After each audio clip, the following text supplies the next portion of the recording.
The library was deserted, empty chairs, rows of silent books, just me and the hum of fluorescent lights. I rubbed my tired eyes, another all-nighter in the bag. My econ exam loomed large, a monster I needed to slay. But slaying took time, and time was slipping away. I glanced at my watch, 2:17 a.m., time to head back. Gathering my books, I shoved them into my backpack. The weight felt reassuring, a familiar burden. I walked out of the library, the heavy oak door closing with a soft thud. The silence that greeted me was unnerving. No late-night study groups, no whispered conversations, just me and the echoing emptiness. I walked down the hallway, my footsteps the only sound breaking the quiet. The air felt heavy, oppressive.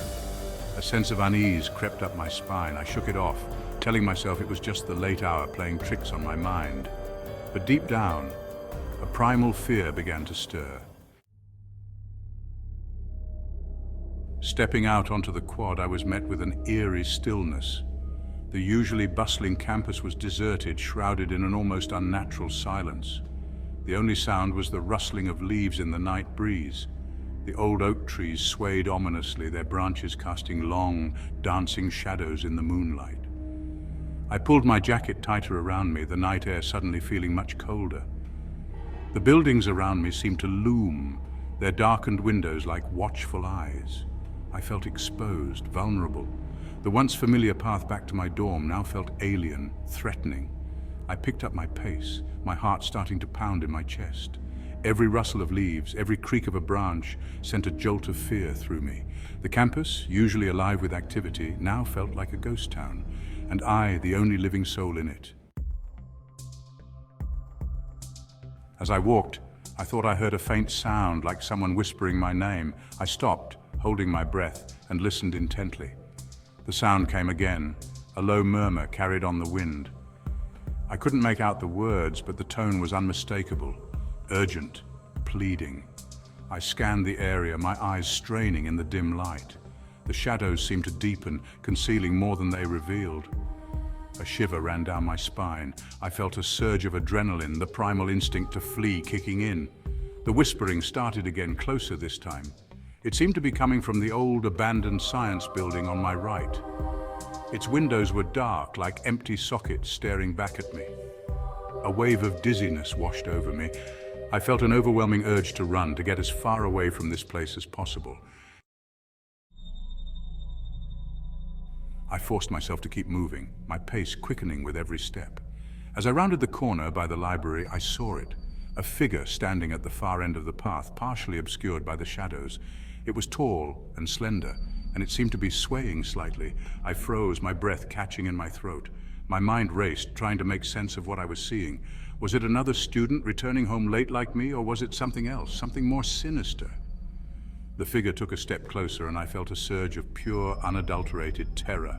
I could make out more details now, the long, flowing hair, the pale, almost translucent skin. My blood ran cold. This was no ordinary student. This was something else entirely.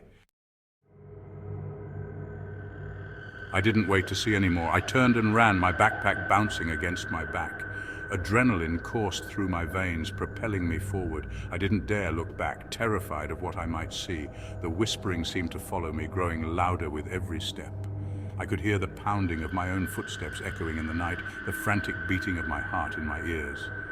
The campus, once a place of comfort and familiarity, was now a hunting ground, and I was the prey. I didn't stop running until I reached the relative safety of my dorm building. Fumbling with my keys, I finally managed to unlock the door and stumbled inside, slamming it shut behind me. I leaned against the door, gasping for breath, my body trembling uncontrollably. As I stood there, trying to catch my breath, I heard a soft tapping sound coming from the window behind me. I slowly turned, my heart pounding in my chest. And then I saw it. The face. It was pressed against the glass, staring at me with eyes that seemed to burn with an unholy light. The pale, gaunt features were twisted into a grotesque grin, and the long, stringy hair hung like seaweed around its face. I screamed, a primal scream of terror that ripped from the very depths of my soul. The face at the window remained for a moment longer, its grin widening before vanishing into the night. I collapsed to the floor, my mind reeling, the image of that horrifying visage seared into my brain. That night I didn't sleep. I couldn't. The face at the window, the whispering voice, the shadowy figure on the path, they all replayed in my mind over and over again. I knew then that I had seen something truly evil, something that defied all rational explanation.